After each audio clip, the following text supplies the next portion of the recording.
हर इतिहास की किताब में कुछ पन्ने लिखे जाते हैं, पर कुछ पन्ने छिपा दिए जाते हैं। लेकिन एक दिन अगर वही छिपा हुआ पन्ना तुम्हें मिल जाए तो क्या तुम उसे खोलना चाहोगे? उस रात मैंने भी यही गलती की।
संदेश आते हैं, हमें तड़पाते हैं। वो पूछे जाती है कि घर कब आओगे, कि घर कब आओगे, लिखो कब आओगे कि तुम बिन ये घर।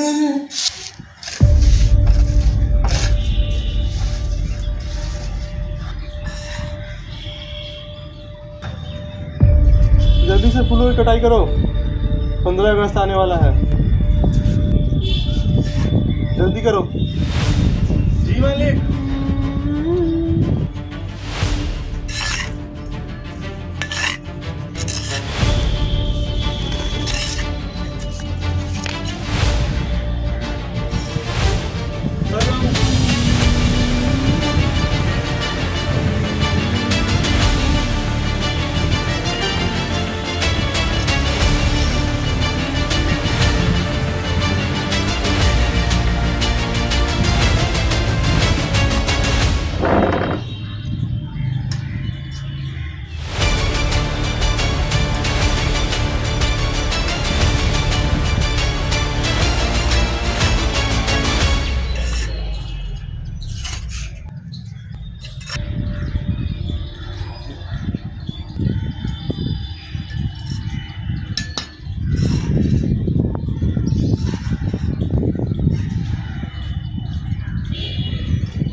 इतना क्लीनिंग करेगा।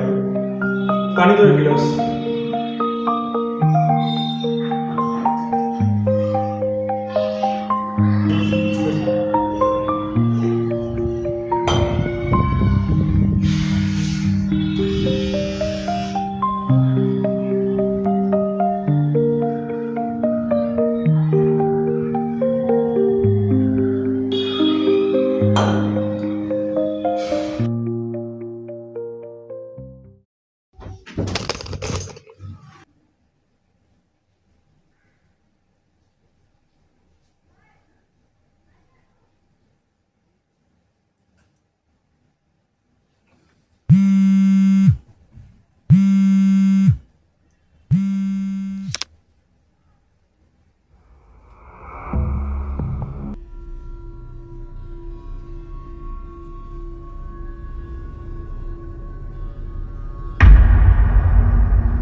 मुझे ऐसा महसूस हुआ जैसे कोई तो स्टोर रूम में है।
मुझे ऐसा महसूस हुआ जैसे मेरे शरीर का हिस्सा उठ चुका है, लेकिन मैं वहीं सोया हुआ हूँ।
वो बहुत सारी किताबें गिरा रहा है।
फिर मैंने देखा कि वहाँ एक नहीं, दो नहीं, बल्कि उससे भी ज्यादा लोग। ये सब तो खाली है।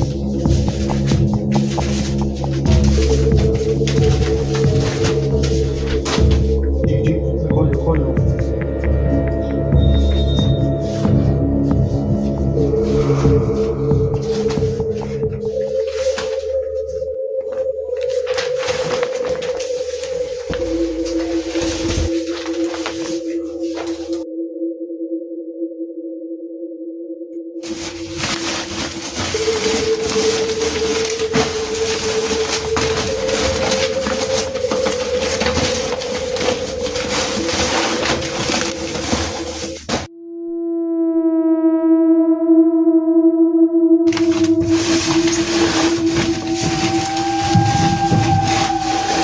उन्हें वहां से भगाने के लिए मैंने ये भी किया।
आपको क्या लगा कौन आने वाला है?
मतलब यही वो दस्तावेज है जिसकी तलाश में इतने लोग आए हुए थे।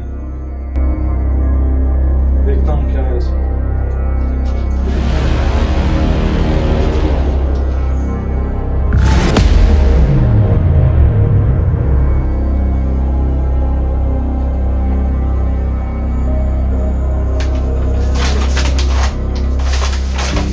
कौन हो तुम? कौन हो?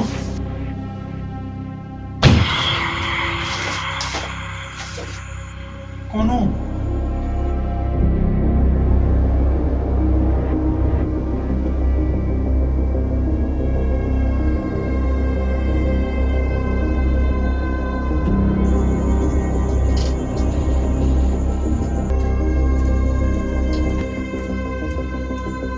कौन हो तुम?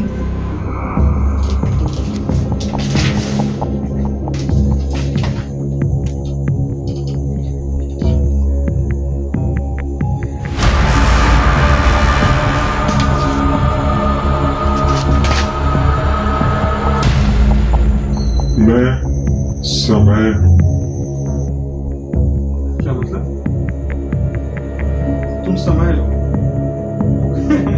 कितना झूठ बोलता है। समय तो दिखता ही नहीं।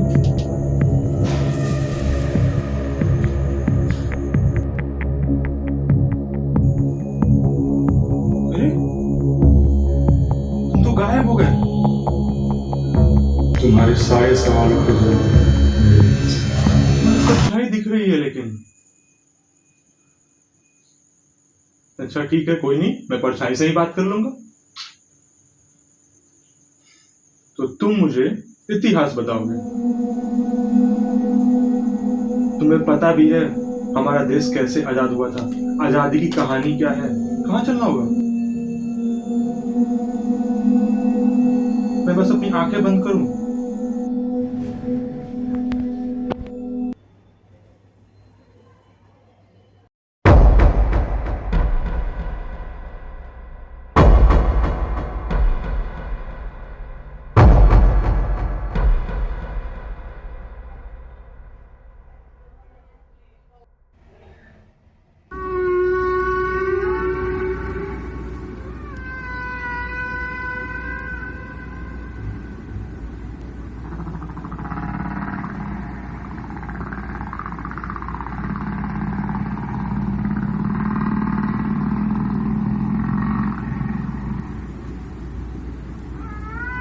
ये मैं कहाँ हूँ?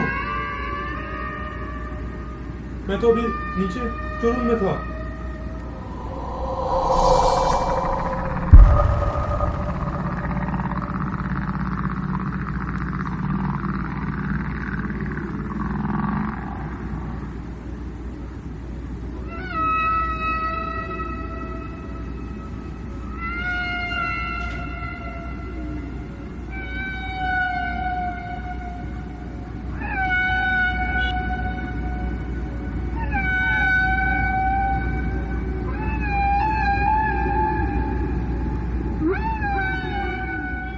तुम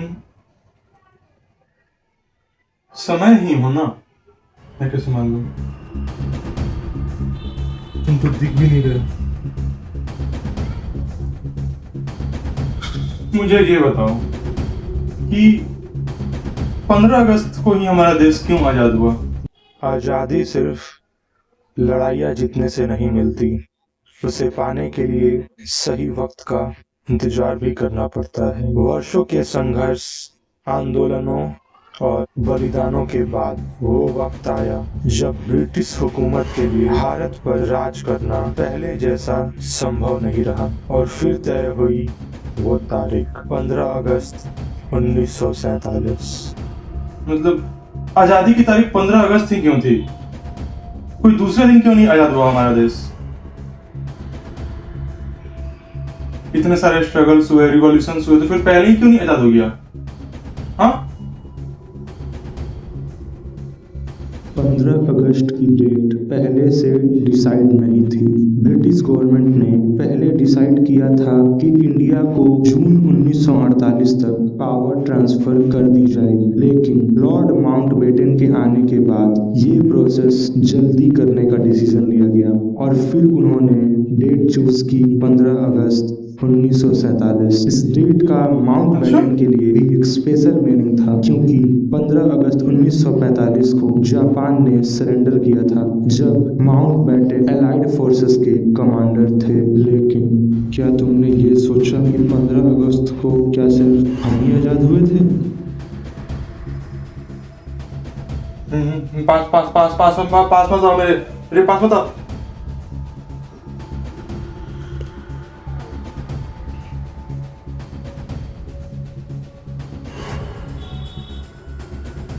अरे पूरा अंधेरा कैसे हो गया?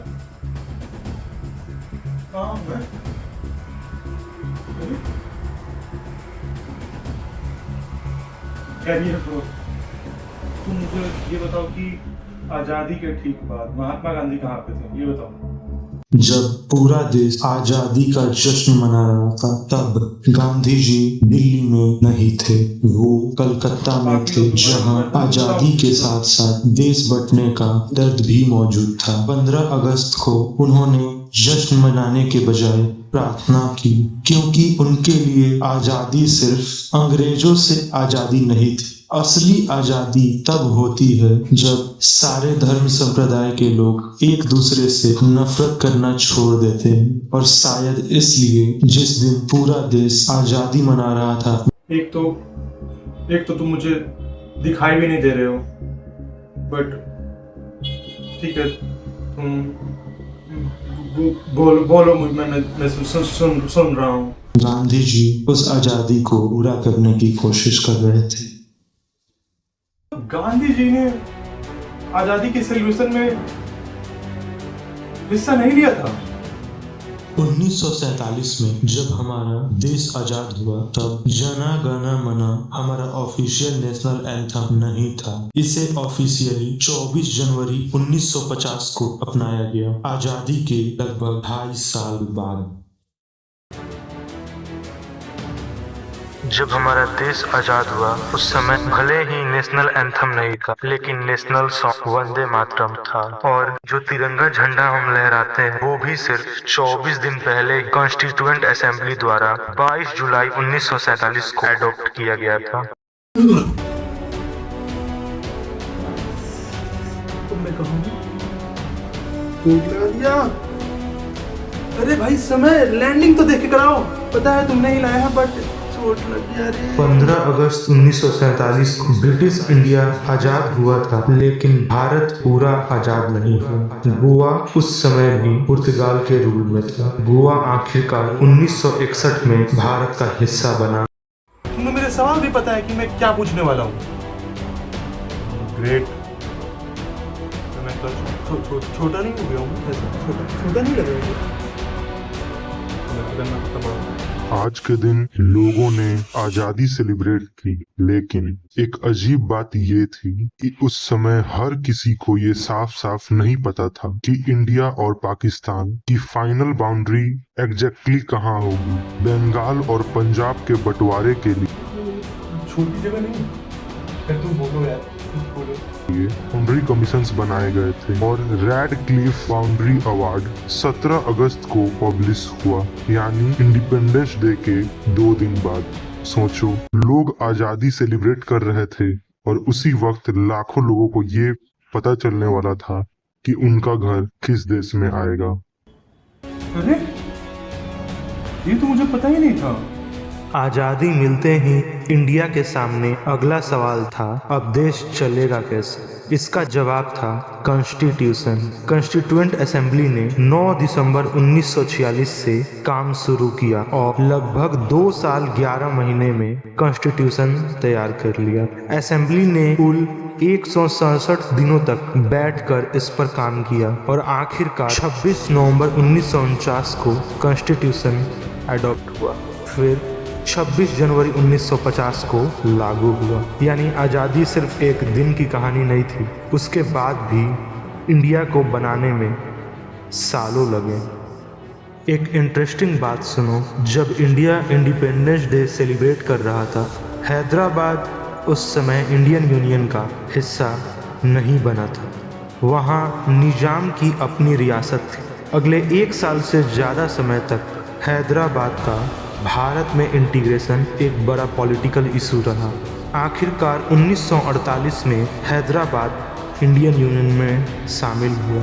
यानी 15 अगस्त के बाद भी इंडिया का मैप और पॉलिटिकल स्ट्रक्चर बनना जारी था। मैं तुम्हें ये भी बताता हूँ कि आखिर 26 जनवरी को ही रिपब्लिक डे क्यों चुना गया।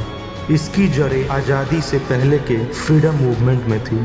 दरअसल 26 जनवरी 1930 को कांग्रेस ने पूर्ण स्वराज यानी कंप्लीट इंडिपेंडेंस का डिक्लेरेशन सेलिब्रेट किया था। इसलिए जब कॉन्स्टिट्यूशन लागू करने की तारीख चुनने की बात आई तो 26 जनवरी को चुना गया। यानी पहले से ये डिसाइडेड था कि 26 जनवरी को इंडिपेंडेंस डे मनाया जाएगा, लेकिन माउंटबेटन ने 15 अगस्त को देश को आज़ाद किया। इसीलिए 26 नवंबर को कॉन्स्टिट्यूशन एडॉप्ट होने के बाद भी 26 जनवरी 1950 को लागू हुई, क्योंकि ये तारीख इतिहास के पन्नों में पहले ही एक हिस्सा बन चुकी थी। मैं तो फिर से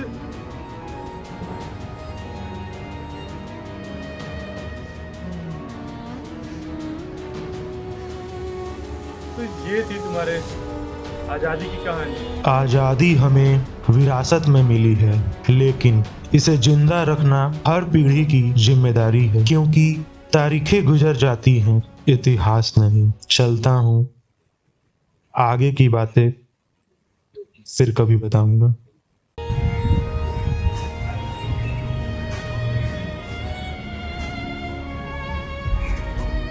तुम यहीं पे हो ना? मतलब स्कूल में हो तुम?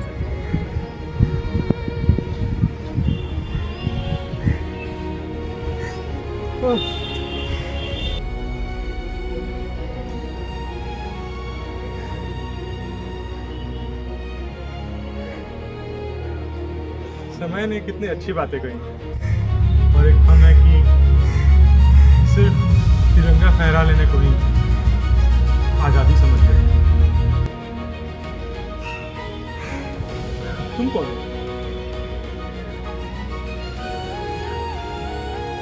कौन?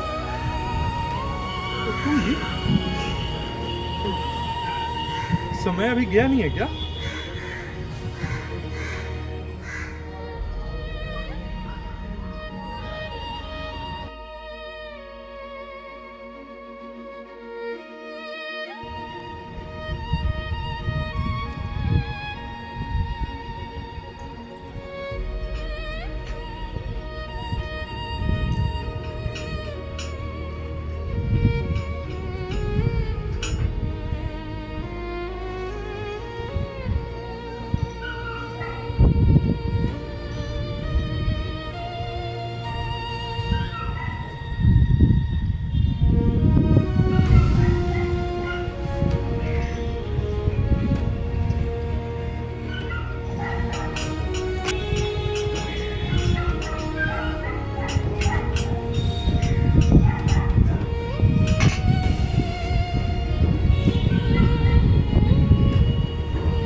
हाँ, माहौल तो बहुत अच्छा है। 15 अगस्त की तो बात ही अलग है। चारों ओर झंडोत्तोलन जो हो रहा है, आज कितना सुहाना दिन है ना। आज स्कूलों में, कॉलेजेस में, चारों ओर और सारे हर उल्लास का माहौल। कई लोग घर, टोले, मोहल्लों में बहुत चलो अच्छा हम भी लगता है। राष्ट्रगान गाते हैं। हाँ चलो चलो आ जाओ, पहले मैं जा रहा हूँ।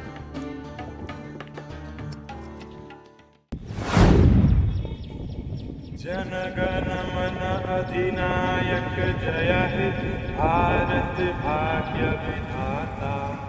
पंजाब सिंध गुजरात मराठा द्राविड उत्कल बंगा। विंध्य हिमाचल यमुना गंगा ऊंचल जलधि तिरंगा। तब शुभ नामे जागे, तब शुभ आशीष मांगे। गाए तब जय गाथा, जनगण मंगलदायक जय हे भारत भाग्य विधाता। जय हे जय हे जय हे जय जय जय जय हे। वंदे मातरम, वंदे मातरम। भारत माता की जय, भारत माता की जय। वंदे मातरम, वंदे मातरम। दोस्तों, अगर आपको ये वीडियो पसंद आया तो इस वीडियो को एक लाइक करो और कमेंट्स में जय हिंद लिखना मत भूलना।